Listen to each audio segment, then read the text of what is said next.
about when you enable this sign or no, how you can do that on your Roblox app. All you have to do in the first, you just go down here, click on more down here. When you just click on more, so then it's going to take you to this list. It's going to show for you like this. Then you just scrolling down here into the will find settings, click on settings.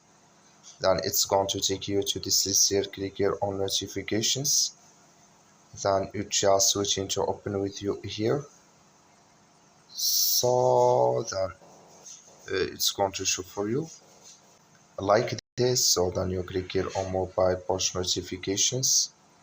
Then you just scrolling down here until you will find here experience invitation. Click on this sign. Like you see, this color show for us. That means it's enabled with us now. That's all you have to do. Thank you for watching. Don't forget to support us by liking and subscribe.